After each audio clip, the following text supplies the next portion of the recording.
నమస్తే, welcome to Kanuri creations.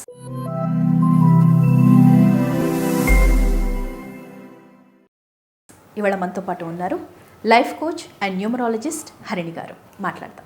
నమస్తే అండి హరిణి. నమస్తే అండి. అంటే ఇప్పుడున్న సిచ్యువేషన్లో హరిణి గారు చాలామంది అంటే సొసైటీ కోసమే బ్రతుకుతున్నట్టు ఉంటారు.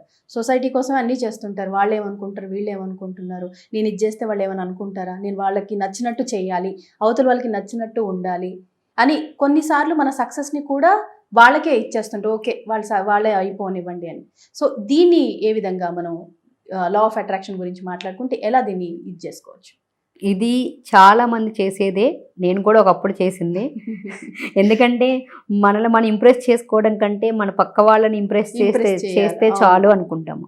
కాకపోతే ఇందులో చెప్పాల్సిన విషయం ఏంటంటే, మన జన్మ తీసుకొచ్చిన తర్వాత ఎవరున్నా లేకపోయినా ఈ శరీరంలో మనకి ఈ జీవుడు ఉన్నంత వరకే మనం ఏమైనా చేయగలం. అంటే మనకి మనమే చాలా ఇంపార్టెంట్ ఫస్ట్. అలా అని స్వార్థపూరితంగా వెళ్ళకూడదు, కంఫర్ట్ జోన్లోనూ ఉండకూడదు. వేరే వాళ్ళకి ఎంతసేపు మనం చేసే పని మంచివనైతే వాళ్ళ మెప్పు పొందేదే మనం చేయాలని చూడకూడదు. ఇప్పుడు ప్రజెంట్ సిచ్యువేషన్లో అదే జరుగుతుంది. అంటే నేను చేసే పని అందరూ ఆమోదించాలి, అందరూ మెచ్చుకోవాలి, వాళ్ళకి గొప్పగా చూడాలి, వాళ్ళు గ్రేట్గా చూడాలి అని ఎంతసేపు. అందుకే మనకి తృప్తి లేదు. ఓకే, తృప్తి లేకపోవడానికి ఏంటి, ఈ రోజు మనం నార్మల్ చిన్న ఇంట్లో ఉన్నాము అంటే పక్కన వాళ్ళు ఏమనుకుంటారో అని మనం కారు కొనుక్కోవడం, గొప్ప ఇల్లు కొనుక్కుంటున్నాం, కానీ మనకి నిజంగా అవసరమై కొనుక్కుంటున్నామా? లేదు. షో ఆఫ్ చేసుకోవడానికి కొనుక్కుంటున్నాము. షో ఆఫ్ చేసుకున్నంత కాలము పక్కవాడి కోసమే. పక్కవాడి నవ్వితే ఆహా ఓకే గ్రేట్, మన గ్రేట్ అనుకోండి. పక్కవాడి చీ అంటే ఆహా మనం కిందకి వెళ్ళిపోవడం. శ్రీకృష్ణ భగవానుడు అందుకే స్థితప్రజ్ఞతతోటి ఉండాలి అంటారు. అంటే కష్టాలకి కుంగిపోవద్దు, సంతోషాలకి పొంగిపోవద్దు, ఏ స్టేట్ ఆఫ్ మైండ్లో ఉన్న ఉండాలి. మళ్ళీ అలా అని చెప్పి మనం ఏది కూడా అనుభవించకుండా ఉండకూడదు, చేయకూడదు. నీటి మీద తామరాకు బట్టులాగా అనుభవిస్తూ ప్రతిదీ అనుభవించాలి, చెయ్యాలి. ఈ దేహాన్ని మనం అలంకరించుకోవాలి. ప్రతిదీ దాన్ని కూడా వ్యామోహం ఉండదు. ఇప్పుడు మనం ఏం చేస్తున్నాము, సొసైటీ కూడా జీవడం వల్ల మనం ఎప్పుడైనా హ్యాపీగా ఉన్నామా, సంతోషంగా ఉన్నామా, సంతృప్తిగా ఉన్నామా, మనం ఉన్నదాంతో చాలు అనుకున్నామా? ఇప్పుడున్న దాంట్లో ఎవరన్నా మనం అవుతున్నాం. ఎంతసేపు ఇంట్లో కూడా పిల్లలకి పక్కన పిల్లడికి కంపారిజన్. అవునండి. ఎవరి వాల్యూ వాళ్ళకు ఉంటుంది. ఎవరు చేసే వాళ్ళకేమి ఇష్టాలో, ఒకరికి 90 మార్కులు వస్తే వీడికి 60 మార్కులు వస్తే మనం తిడుతూ ఉంటాం. అలా ఎప్పుడూ చేయకూడదు. ఎందుకంటే మన కోసం మనం బతకాలి, మన ఇంట్లో వాళ్ళ కోసం మనం బతకాలి. ఎందులో ఉన్న దాంట్లో తృప్తిని అనుభవిస్తే మీకు అప్పుడు కావాలంటే కొనుక్కోండి. ఇప్పుడు 90% చాలామంది కార్లు పక్కవాడి కోసం కొంటాం. ఇప్పుడు నువ్వు కారు కొన్న వాళ్ళు ఎంతమంది యూజ్ చేస్తున్నారు చెప్పండి? చాలా తక్కువ బయటికి. ఇప్పుడు అదే నీకు బయట రోజు తిరిగేది ఉంది, మనకి నీడ్ ఉంది, మన స్తోమత ఒక 2 లక్షలు పెట్టో 3 లక్షలు పెట్టో కారు కొనగలం. అందులోనే కొనండి, అందులోనే కొనుక్కోండి. తర్వాత మీరు కావాలన్న ఆడి కారు కొనండి. గొప్పలకు పోయి కొనడం వల్ల మనం అప్పులు పాలవుతున్నాం, సంతోషం లేదు, మన ఫ్యామిలీతో స్పెండ్ చేయలేము, ఎక్కువ ఇంటర్మెసీ అవ్వలేము, ఇంట్లో వాళ్ళతోటి ఎక్కువ చేయలేము. అంటే వాళ్ళు నాకు సరిగ్గా ప్రొవైడ్ చేయలేమో, గిల్టీనెస్ ఉంటుంది, వాళ్ళని సరిగ్గా చూసుకోలేకపోతున్నామేమో అని చెప్పి ఒక బాధ ఉంటుంది. ఎంత సంపాదించినా మనకు సరిపోవట్లేదు, ఎంత వచ్చినా కూడా చాలట్లేదు. ఎందుకు సరిపోదండి అసలు?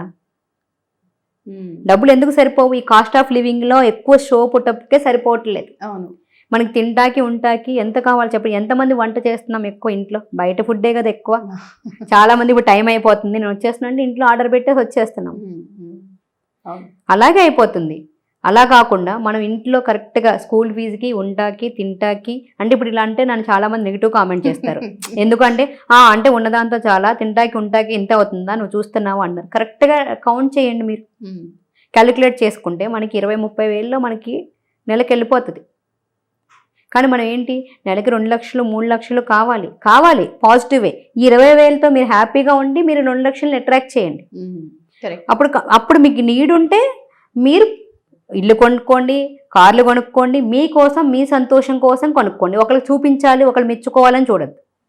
చిన్న కారులో ఉన్నా మీరు సంతోషంగా ఉన్నారా, పెద్ద కారులో ఉన్నా మీరు సంతోషంగా ఉన్నారా, మీరు చూసుకోండి. అలా చూసుకోనంతకాలం, పక్కన వాళ్ళని ఇంప్రెస్ చేస్తున్నంతకాలం మనం సంతోషంగా బతకలేము, మనతో మనం హ్యాపీగా ఉండలేము, చేయలేము. ఇదే చాలా మంది బయట చేస్తున్నది. ఎంతమంది ఏమనుకున్నా కూడా ఇదే. నేను ఈ రోజు ఇంత హ్యాపీగా, ఇంత ఆనందంగా ఉండటానికి, ఇంత సంతోషంగా జీవించడానికి కారణం ఇదే. అంటే ఏది ఉంటే అది ఓకే చాలు. ఇప్పుడు ఉండడానికి ఇది ఉంది. చాలా మంది సొంత ఇల్లు కావాలని కూడా అనుకుంటాం. ఉండాలి అంటే చాలా మంది ఏమంటారు, మనం ఉండడానికి ఒక ఇల్లు కావాలి, చేయాలి. ఇప్పుడు నవ్వే డేస్లో ఇల్లు అనేది చాలా పెద్ద డ్రీమ్. అవునండి. ఈ పెద్ద డ్రీమ్ అన్నప్పుడు ఎంతసేపు ఉన్న ఇంటిని మనం చూసుకోకుండా ఎక్కడికో వెళ్తూ ఉంటాం. ఆ ఇల్లుని ఎప్పుడు కొనాలి? లోన్లో తీసుకొచ్చి కొంటాము. ఆ లోన్ మనకి ఎప్పుడు క్లియర్ అవుతుంది చెప్పండి? ఆ ఇల్లు మందా? స్థలం కానీ లోన్ కానీ మనం తీసుకొని కొంటాము. ఆ కొన్నప్పుడు ఆ లోను పేమెంట్ చేసే వరకు బ్యాంక్ కొడితే ఖచ్చితంగా బ్యాంక్ డబ్బులు కడితే ఒక 15 సంవత్సరాలు అయిన తర్వాత అది మన ప్రాపర్టీ అవుతుంది. అప్పటి వరకు ఏ రోజు ఎలా ఉంటుందో సిచ్యువేషన్ మనకు తెలియనప్పుడు మనం తీసుకుని అప్పులు చేసుకుని ఆడంబరాల కోసం చేసుకుని మన సంతోషంగా లేకుండా వచ్చే డబ్బులు సరిపోకుండా ఈఎంఐలు కట్టుకుంటూ లోన్లు కట్టుకుంటూ ఎందుకంత కష్టంగా బతకాలి? ఇప్పుడు అదే మనకి మంచి ఇల్లు, మంచి ఇంటిని తీసుకోండి, రెంట్కి తీసుకోండి, ఉన్న దాంట్లో సంతృప్తిగా జీవించండి. జీవిస్తూ మీరు డబ్బుని ఇన్వెస్ట్ చేసుకొని మీరు చేసుకుంటూ కొనుక్కోండి. దాంట్లో ఉన్న ఇంటిని కూడా మీరు నేను చెప్పాను కదా, మీకు ఇల్లు కావాలంటే ఒక 5 years టార్గెట్ పెట్టుకోండి. నేను సొంతంగానే డబ్బులు ఇచ్చి కొనుక్కోవాలని ఒక విష్ పెట్టుకోండి. ఎక్కడ లోన్ తీసుకోకుండా నేను క్యాష్ పేమెంట్ చేసి కారు కొనుక్కోవాలి, క్యాష్ పేమెంట్ చేసి ఇల్లు కొనుక్కోవాలి, మంచిగా నేను క్యాష్తోనే కొనుక్కోవాలి, ఎవరికి నేను బాకీ ఉండొద్దు అని విష్ చేయండి. ఖచ్చితంగా నెరవేరుతాయి. ఎందుకు నెరవేరవు? కాకపోతే మీరు పెట్టుకోవాలంటే లోన్ పెట్టుకునేదంటే పెట్టుకోండి. ఎందుకంటే ఇక్కడ ఎవరికి ఈ రోజుల్లో లోన్లు ఇచ్చేవాళ్ళు కూడా ఉండటం గ్రేటే కదా. కరెక్టే. ఆ ఇచ్చేవాళ్ళు ఉండబట్టే మనం తీసుకుంటున్నాము. అవి ఇచ్చేవాళ్ళు లేకపోతే, కాకపోతే అది ఎందుకు తీసుకుంటున్నామో, ఏం చేస్తున్నామో, దాంట్లో మనకున్న వాల్యూ ఎంత, మనం ఎంత పే చేస్తున్నాము, ఇంట్లో మనం అన్ని అవసరాలు జీవిస్తున్నామో లేదా. ఓకే, మనం ఇల్లు కొనుక్కుంటాము, 15 సంవత్సరాలు కొంటాం. ఈ 15 సంవత్సరాలు మనం ఏమి అనుభవించలేము. తృప్తి ఉంటుందా?